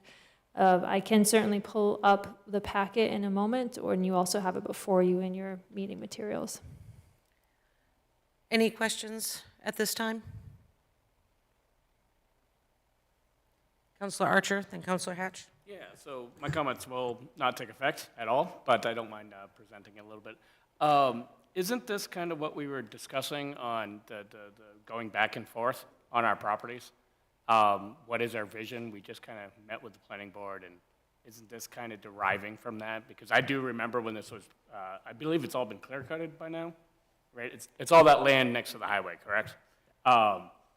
I'm not really for this because, again, it's that we went through a whole process to get this out into industrial, and now we're bringing it back, and not even are we bringing it back, we're actually going to piecemeal it, so we're going to have a residential neighborhood, literally drive up to the industrial park road. I'm not sure what's led to this, but, I mean, on its face, I'm not really that interested with this, even though I know this business will come after my time, but I just wanted to make that comment now that I had the chance. Well, I always have the chance. I could always do public comment, but while I'm sitting at the DS. But thank you. It just, again, this is just another example of us not knowing what to do with that area of the town. So, thank you. Thank you. Councilor Hatch? Thank you, Mayor McPhail. I will be around, and I have the same concerns. This vacillating back and forth. I think this is at least the second time, if not third, that this has happened in my tenure here on the council. I'm not a big fan of it. We had a Azores committee spent an extensive amount of time, making that change. I would welcome the opportunity to hear. I know that Councilor Johnston and Mayor McPhail were intimately involved in that process. I was only on the Azores process. I was only on the periphery. But I would echo Councilor Archer's concerns on this. We have a very wise planning board member who frequently, where appropriate, talks about the fact that we have very limited industrial use land. And the fact that we have what we have, I think we need to preserve, because that statement is absolutely correct. And so my position here is I'm not getting it, and I'm not sure I would be supportive of this unless I'm convinced otherwise. Thank you. If I can as well. please. We Go ahead. do also have the petitioner in attendance this evening, if you wanted to hear directly from them as well. Councilor Berman, then Councilor Johnston. Yeah, sorry, I actually don't have a 10,000-foot question. I have like a 5-inch question. And I don't often feel dumb, but I look at this and I don't quite understand what the proposal is and the piecemealing that's occurring. And I'm wondering if you can just walk us through where the land is coming from and what exactly the proposal is, and then maybe I can understand it a little bit better. Sure. So the blue area is the residential parcel, and that is currently zoned in industrial, and that is the area that is being proposed to be switched or to rezone to low-density residential. The hatched area there, the pink-purple hatch, would remain, and that would remain industrial and give access to the back parcel there. That is the proposal. And so the new residential parcel that they're proposing, it's taking 2 current parcels, carving out some to remain industrial, and then bringing in some from an adjacent parcel. Is that the case, to create these 2 buildable lot sizes? Or because it looks like there's a a parcel 7613 and a parcel 7612 involved, and that's where I'm getting a little bit confused, I think. Yep, so there is some transfer shown on here as well as some lot split, which you are not reviewing tonight, so it looks a little confusing, but it's the blue and then the hatched. Is this the previous Rand Clark property? Yes. Mr. Greger is the new owner? Okay. Councilor Johnston? Thank you. So just to clarify for you, Councilor Berman, it's presently one lot. It's proposed to be subdivided. And currently, the access point is to the north, and it's being proposed to be shifted down to the south. That's how I understand it. That would be for the planning board to decide at that time. So I'm hearing no behind me, so I don't know if you wanted to hear. That's fine. The applicant will be given an opportunity at some point to address us. I have comments I'd like to make. And last I checked, this is for us to discuss. So, as Councilor Hatch indicated, I mean, he had reached out to me and asked I give some level of history, as I recall it, this past weekend. So I did want to do that because I think it's important to have a full concept of what's occurred over time. So the back lot, and it's the lots along the turnpike, that area, without a map, it's hard to describe, and I'm a visual person, and it's kind of hard for me to put it into words. But all that land that is abutting the turnpike, thank you. All that land that's abutting the turnpike over to the current industrial park has been zoned industrial since at least 1994, probably longer. I went back to the zoning ordinance from '94 that I have, and it was there. The front lots on Portland Road were the B6 or the B8, if I remember correctly, until several years ago, and we rezoned it as the Portland Road. Most of those lots were bisected, so you had industrial and then you had B6. So a lot of those larger lots had two different zoning. And I think the thought at the time with the industrial park, as we've watched it grow through the years, was that it was zoned that way. It could never really be accessed until Spring Hill went in. And then if you look at the Spring Hill subdivision, there's a dead end. And the theory at the time was that eventually that road would connect over and we would build out more industrial land, and that's just kind of how it's been for the last several decades. So I think, and there are other members here that were a part of the ZORS process, but I don't really recall having in-depth conversation about that land, largely because we had so many other issues. But we obviously talked about the frontage along the Portland Road because that was, the here and now. You could access that land. Most of that land was, again, essentially landlocked. You couldn't get access to it. So I guess the decision that we kind of came to was we'll just leave it as is, right? And we did that in several other areas. They got renamed as far as, what the designation was, but a lot of areas that we didn't really have need to address just stayed as is. So I do recall at that time, in one of our meetings, I brought up the 2011 comp plan that stated it should be a goal of the city of Saco, from the city side, to figure out how to create access. And I sit here before you tonight, and I still think that should be a goal. It got dropped out of the current comp plan, but the idea was that the city should be pursuing with the landowners to figure out how to make the connections, so that you don't get a hodgepodge development over the years where it's like, I don't have access. I mean, it was city-led, right? Like a city road in, and then we can spur development and kind of choose the uses and what we want there. And for various reasons, that hasn't happened to date. And then, again, during that process, we discussed nodes, and there were areas that the whole concept of nodes we kind of looked at, and they might have applied to a lot of those larger parcels. But again, then we scratched that idea, and so the current zone was just carried over.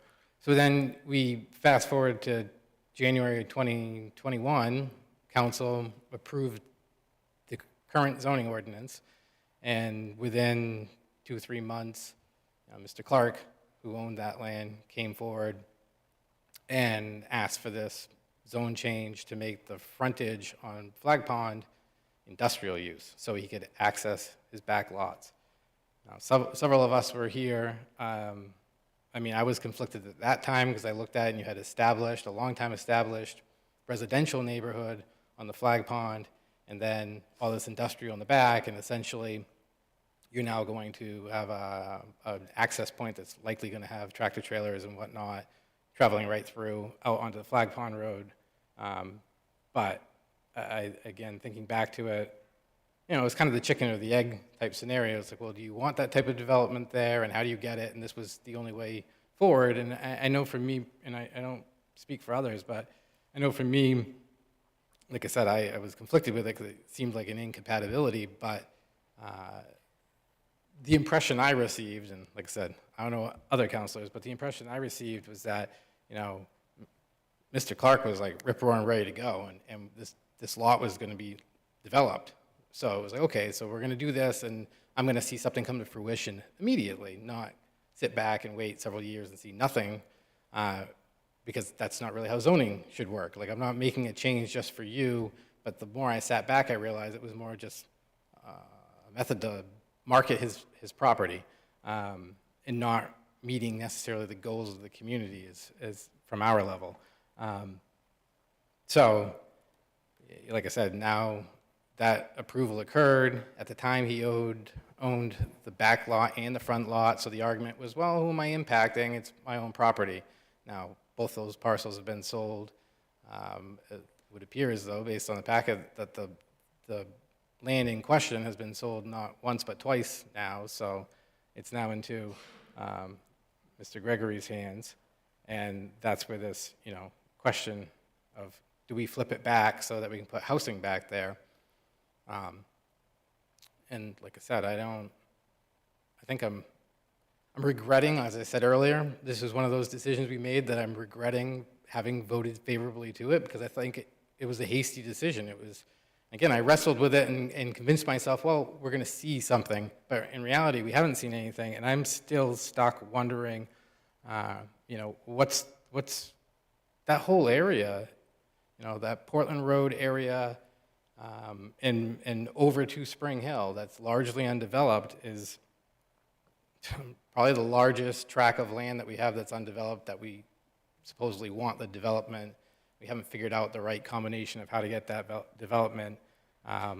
And because of that, it suffers from, again, if I was a property owner there, it's instability. You don't know what your future holds, because right behind you is this zoned land for industrial, and you know, we think industrial, that's not the same as business, right? Like, that's a far greater impact to whoever owns that abutting land. And then, of course, we have, you know, our own challenges, you know, like we addressed. We got housing issues, and so for me, as with other lots on the Portland Road, you know, I just think we need to take a more holistic approach to doing this instead of, I mean, again, 35,000-foot view looking down, you're like, well, it's a relatively minor change. But I also recognize, because as I've said, I've been here long enough where I can see decisions we made come back to create future headaches, right? So today, someone says, well, it's just 2 housing lots, and we're going to bisect 2 lots with an industrial road right through them. Now, the present owner might not care. 6 months from now, when it's sold, they're probably going to care when something's developed behind them. And it comes back to that, how do you get a symbiotic approach that everybody's happy? And I don't have the answer to that. I certainly understand the request, but that's all I really got. I kind of look at this area, you know, as I said to you, Councilor Hatch, recently, like, this is ripe. This section or larger tracts like that, that's all ripe for master plan development, and that's how we should be approaching this. And unfortunately, we don't have that tool presently to do so, because otherwise we're going to get more of this scenario where it's like, well, how do I access my land? I'll just cut through here and please change the zone so I can do that. And I fundamentally disagree with that belief. That's not how zoning works, right? Like, that's not how we should be applying it anyway. It's not like, oh, well, I have otherwise we'd all have essentially contract zones, right? give me what I want type scenario. So, and like I said, I understand where the request is coming from, because, well, I'm just flipping it back. We already saw one of these earlier this year, right? It was like, oh, well, I'm just flipping it back to what the old zone was, ignoring the fact that we made a decision and a choice to go to that zone for a reason, and apparently, I guess it doesn't apply, or the belief is it shouldn't apply to them. So I guess that's all I have at this point. Okay, as stated, we do have Mr. Gregory in the audience. If any counselors had any questions for him?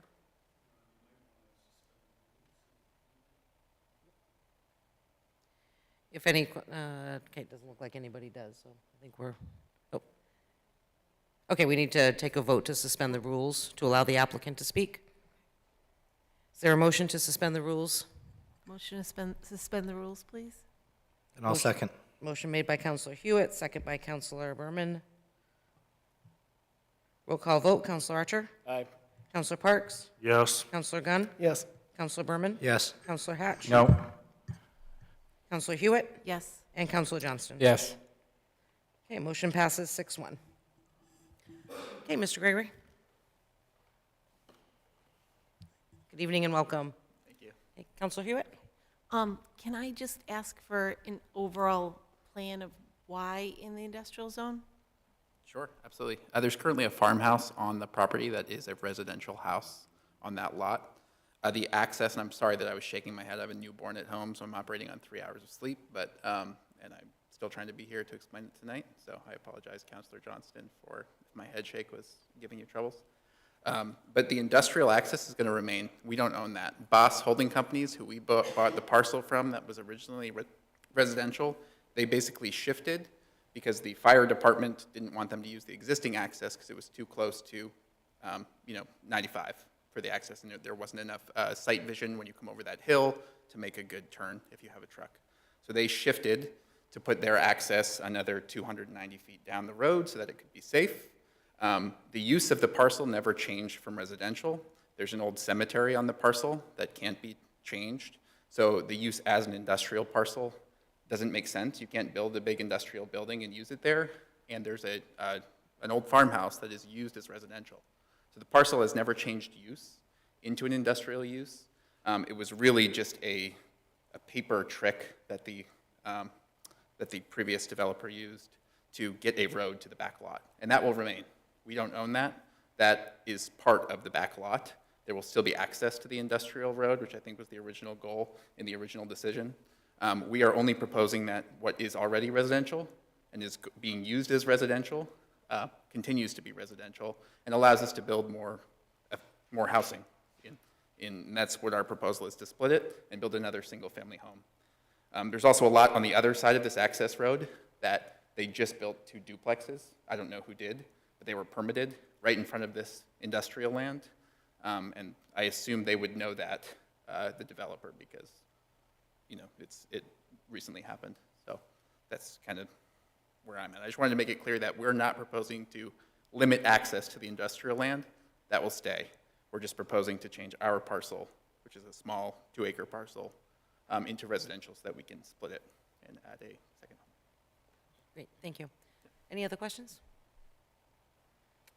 Any other questions from councilors? Counselor Gunn? Thank you, Madam Mayor. This is really more of a question, I suppose, for Director Prescott.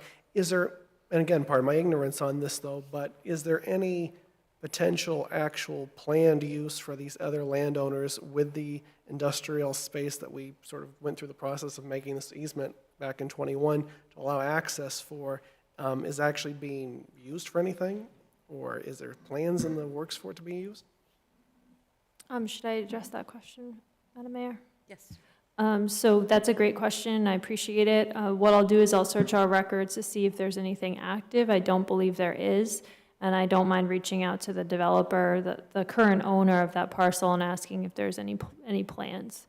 I'm not aware of any right now in front of you, but I'll just do a little research and get back to the city administrator. Thank you. Thank you for the question. I appreciate that. Thank you. As a, if I may, Madam Mayor, Yep. as a follow-up, back in '21, I was for the change for the simple part that it made no sense to have industrial land back there that you couldn't access. So I can see, most certainly, you know, the consternation of why would we flip it back for one person. On the other hand, if you're in a butter, having the guarantee of having at least another home out there as opposed to anything industrial, you know, that would be built up on the road, which I doubt would ever really happen, I could see the benefit of that too, though. That being said, I am definitely, I can see the points made about why would we flip it back, especially considering, I know this is completely unrelated to the developer himself, though, but we had the, you know, our Conservation Commission up here about a month ago talking about how do we, you know, have, you know, preserve our, you know, space as it is to try to, you know, encourage people to develop without these giant 4 or 5 acre lands that's all mowed down. And of course, you know, we had no idea that Mr. Clark was just going to mow down that land, though. So I mean, in, you know, hindsight, but I mean, that's property owners, you know, doing what property owners do. So I'm definitely torn on this one, but I can see both points, and I would be willing to see this to go to a, you know, first reading, just so we can get, you know, a little bit more of a debate on, honestly. But that's how I feel about things right now, but certainly undecided about the outcome. Thank you. Thank you. Anyone else? I mean, I just throw a plug out there. I'm not one way or the other, right? Like I said, I understand the request from the applicant, and it pained me to switch those lots out of residential at the time. But like I said, the thought or the theory was that we were going to get industrial.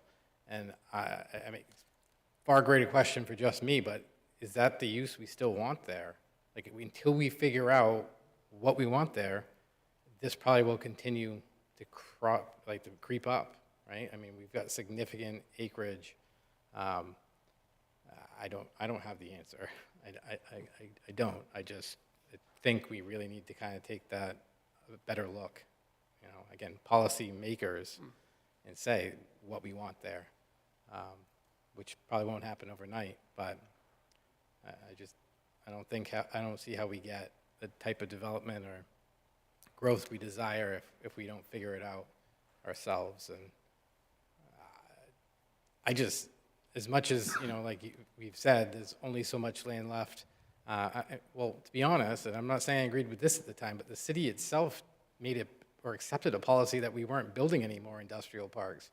I was part of that council. I'm not saying I agreed with it, but if that is our stance, then why would you leave this as industrial land? Why wouldn't you take a better look at this and say maybe a mixed use? Years ago, there was a plan to put a hotel out there. Years ago, there was also a plan to put a turnpike exit in that area, and that's where the hotel idea kind of spurred up from, along with a recreational facility. Again, I'm just expressing, I'm thinking out loud, my concerns that we're going to look one night. Well, we already kind of saw on the front side, right? Like an RV place that's going there. I'm not disparaging that use, but is that the highest and best use? I'll tell you personally, I don't think it is. Nothing you can do about it today, but I think, you know, had we had a better plan in place, we might get some of the things that we actually desired. So, like I said, it can move forward to the first reading. I'm not opposed to that. Thank you. Okay, as this is, Councilor Gunn? I would just say, Madam Mayor, I mean, anecdotally, since it is my ward, though, I mean, if I was a homeowner in that situation, I would expect that pretty much Flag Pond from where it crosses the turnpike to up to Route 1 to stay de facto residential, and then you put all the industrial on that road and find some way to reconnect it, as you were discussing earlier about, you know, the plans that were kind of shelved and never really completed about connecting it to the industrial to have it make some sense. Because the idea is, I know we've talked about this a lot, excuse me, long-range planning with all that land that's on opposite sides of Portland Road, and we're also seeing it here in Flag Pond. You develop back there and you put the residential up front, or vice versa, to maximize your potential so you don't have sprawl, though. But I mean, again, if I was just me making one decision myself, that's how I'd look at it. And I certainly think the Flag Pond residents would rather see residential up on the end. But does that mean, does it necessitate a zoning change? I don't know. So just a thought. Okay, so as this is new item, new business, there was no motion or anything tonight. This will be brought back.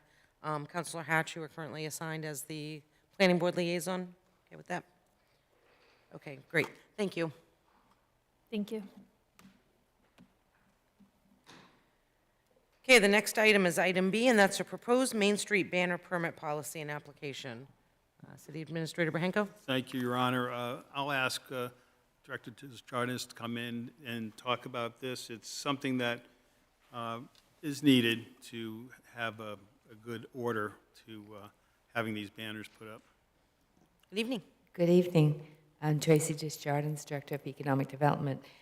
One of the things I noticed in coming to Saco was that we have an area designated for banners. However, there's no policy set in place. Banners were being handled through Saco Main Street, kind of just over to Public Works, and this is, you hang it up. There was nothing within the amount of times, what the banner should look like, safety-wise, you know. So I've got together with the Main Street, Saco Main Street, as well as Public Works, and Ed is the gentleman who puts up the banners over at Public Works. And we just put together kind of like a draft, waiting for some feedback from you folks, just to kind of put something in on who's responsible for what and what the banners need to look like, the size of the banners, and just to make sure that we just have everything in place if something happens. Okay, any questions for Director Desjardins? Councilor Archer, Councilor Berman, and then Councilor Johnston. Thank you, Madam Mayor. Go down that way. Yeah, my only question and concern, I like the form, but a lot of times they're connected to an event that the city's already permitted. So could we also, this is great as a standalone document, but could we put in other permits that we have to, like, when we do the, anything, the Harvest Fest? That you put a section in of this permit in there so that we're not making too many permits or forgetting about a permit for the banner? Well, they work that way. So in other words, it'd be like a calendar. So basically, you do with the application, and then you would have the date on there as far as when they were going, but it would be geared to as far as the events. It's nonprofit organizations as well, but that's really kind of what it is. For instance, if the city wanted to do something, if I wanted to put something up and advertise in Harbor Fest, you know, again, is getting on that calendar, having it kind of like first come, first serve type of thing. So it really kind of connects that as far as for any of the, you know, events that people are doing. Well, I was thinking about the event permit, that there's a subsection in that permit. We meant 2 permits at once to solve this, so we don't have. Oh, okay. So that we have like a separate permit for events, and some line section just says, are you putting a banner? And we can put that there. And then this one for like Mary's Walk, which doesn't really have downtown application, but does raise a banner, they could use this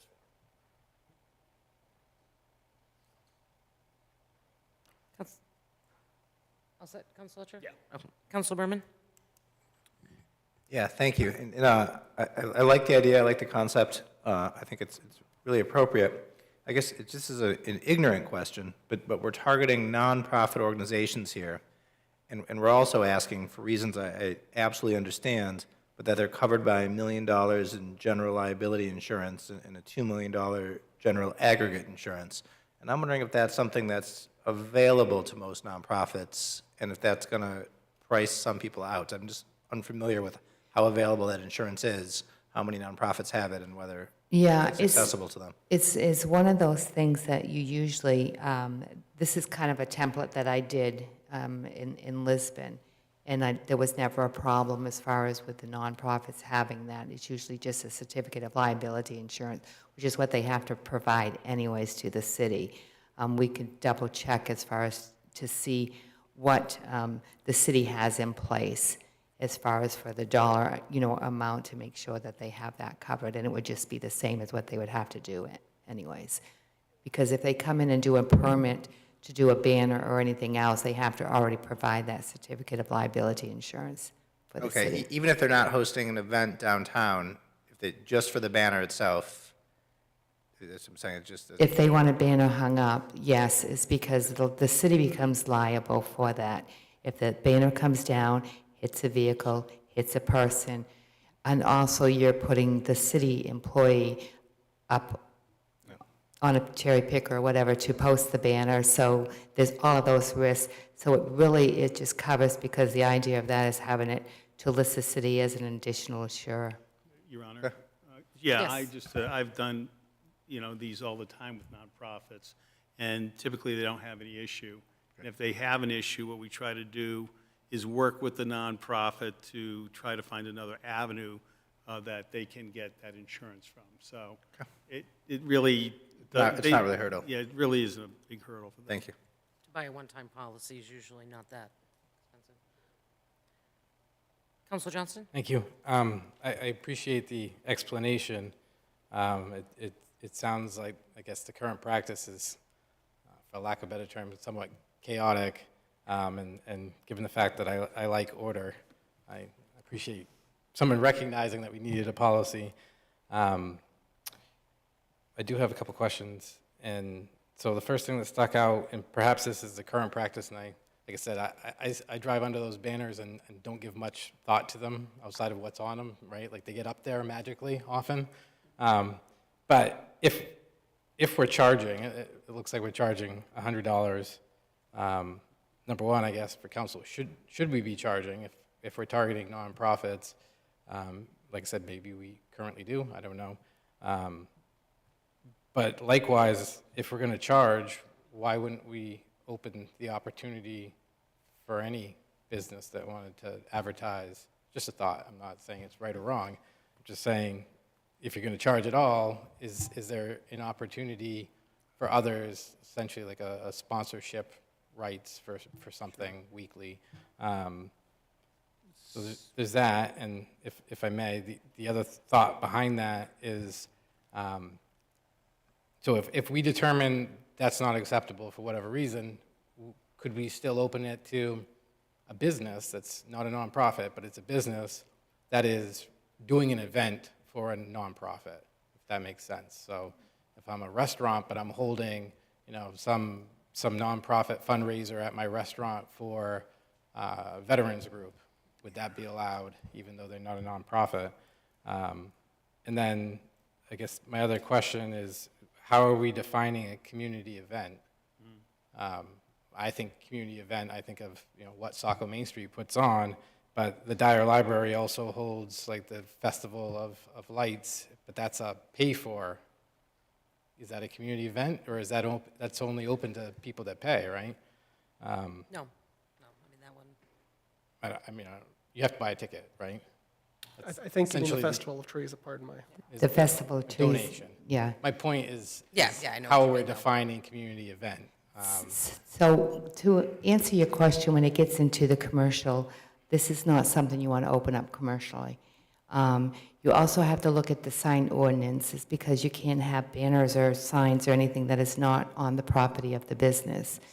When you look at the calendar year and all of the events that Saco Main Street puts on, the Greek Festival, TA and all that, it pretty much covers the calendar. Okay, yeah, no, I did have questions I wrote down about, the zoning, which I assumed would not apply, but, if you're a business. But then I also was thinking, well, how is it that the city skirts its own zoning ordinance in that regard, doing the banner all these years to begin with? Because the zoning ordinance should apply to the municipality too. And so, like I said, the only question I really have that's outstanding is how we're going to define a community event, right? Just being a nonprofit, in my mind, doesn't necessarily make it a community event. You could be I don't want to use specifics, but take a nonprofit and then they have a private event. That's not a community event. But I think through the years I've probably seen them up there. So that's all. It's about fairness, trying to figure out what is and what isn't. And I guess when it comes back, it'd be helpful if we had, like you just said, like the calendar's already full. What goes up there? If we have a list of the events that Yeah, we are could list those out. currently. Anyone else? Counselor Hatch? Thank you, Mayor McPhail. In addition to the comments that have already been made, first of all, I just would agree with City Administrator Bahenko. This level of insurance is pretty standard, and frankly, if a nonprofit doesn't have it, they should. So I can see where that will not be, shouldn't be a problem. I also would agree, I think we got to shy away from offering businesses to advertise. There's a difference between an advertisement and a public service announcement. And so I think we have to make sure we draw that line pretty clearly. And to Councilor Johnston's point, maybe it's how you define community events.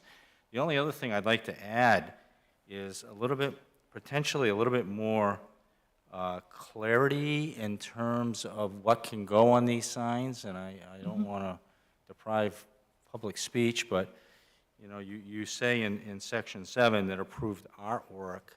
I think it might be wise to think about establishing the level of content, and maybe that content includes the organization's name, a logo, the title of the event, the date of the event. Basic. And you keep it very strict, so there's no opportunity to meander beyond that, putting up messages that we may or may not find helpful or useful. So that was my only suggestion. That would be that paragraph 7, just expanding on approved, instead of approved artwork, just talk about what content you would allow. Thank you.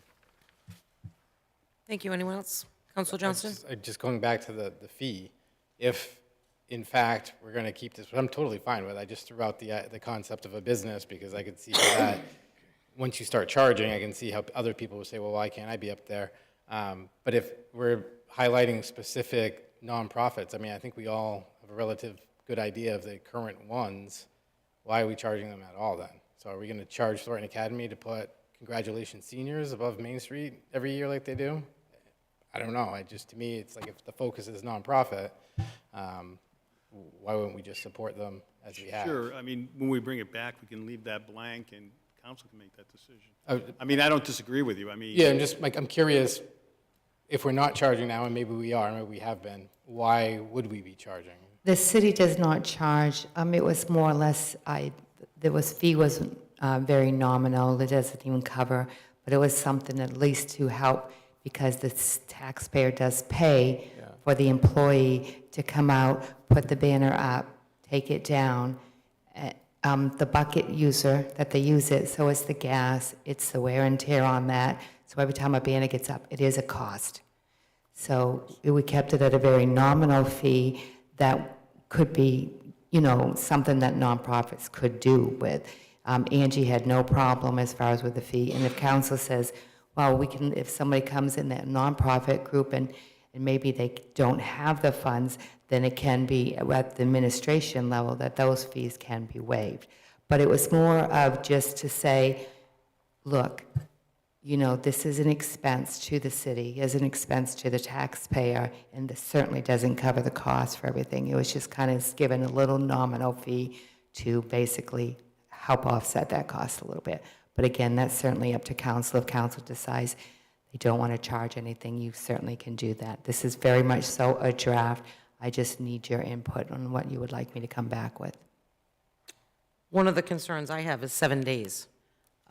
You're basically putting a sign up to advertise with less than basically a week to an event, whereas most people don't have time to plan. I'd like to see that if council, again, for discussion, probably a minimum of 2 weeks, 14 days, and especially if we're going to be charging $100, might be a little more if they're getting 2 weeks.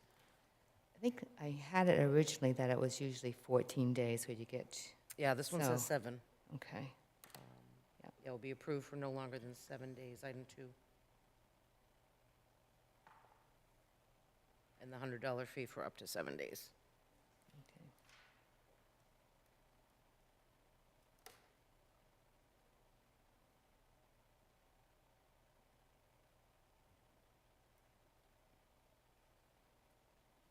Council Berman, did you have something? Okay. Okay, any other comments, suggestions, questions? This will be brought back, and again, any changes that you officially want to make can be made at that time. Councilor Johnston, with us is Main Street. Would you like to take that as council resource? Sure, thank you. Okay. Thank you, Tracy. Thank you. Appreciate the work on that. Okay, so that ends item number 8, new business. Item number 9 this evening is the administrative update. City Administrator Mahenko. Thank you, Mayor. First one I'd like to do is congratulate Tanbark Molded Fiber Products for getting a $100,000 community development grant through the Maine Office of Community Development with the help of Saco's Economic Development Department. Tanbark will use the funds to purchase new equipment and hire 20 new employees. As reported by the police chief, the new life to the old indoor firearms range, police department old indoor firearms range, will be decommissioned. The space has been decontaminated, cleaned, painted, and is in the process of being upgraded for a fitness facility for the workforce. You already heard a lot about the groundbreaking for tomorrow at the Saco new splash pad at 2 p.m. In addition, if you've noticed, there is the Army Corps of Engineers has retained the services of New England boring contractors to complete borings as part of construction of the spur jetty. The barge and drill unit arrived at Camp Ellis prior on Thursday, October 23rd. The barge operator expects to be at least 10 days of work starting this Monday. When the barge is not on station in the ocean, it will be at location at the boat ramp. That's what I have, Your Honor. Thank you very much. Any questions or comments for City Administrator? Okay, not seeing any. Thank you. Okay, next, item 10 is council discussion and comment. Any councilors wishing to speak? Okay, I am actually Director Desjardins. I'm going to invite you up for 1 second, if you don't mind. Councilors, I noticed that tonight, this evening, we all had a little pamphlet for the Biddeford Saco Biz Hub, which is a great new initiative with Heart of Biddeford and Saco Main Street. Director Desjardins was a huge asset to this and thought maybe just a quick little blurb on what this is. It was a grant that was received. The two Main Street programs got together. This was all part of the ecosystem. So when someone is looking to come into either community and they're not sure where to go to find information about starting a business, this pamphlet is going to help them. They've also done podcast. I was actually interviewed on one of the podcasts and working with the different departments so that someone knows kind of if they come to the community, where do I start? Who do I call? What we've been promoting, Tori and I, within our department is that we look at the Economic Development Department as a one-stop shop. And I've been working with all of the other departments as well, that if they get an inquiry, they start with us, get an idea what they want to do, where they want to go. If they got property, we have a list of inventory of properties available. So we sit down with them. I start the initial conversation. I'll bring in codes and then also planning, and then we start that conversation, and then we're just able to kind of get them through the departments. It really helps smooth the process of getting them projects through.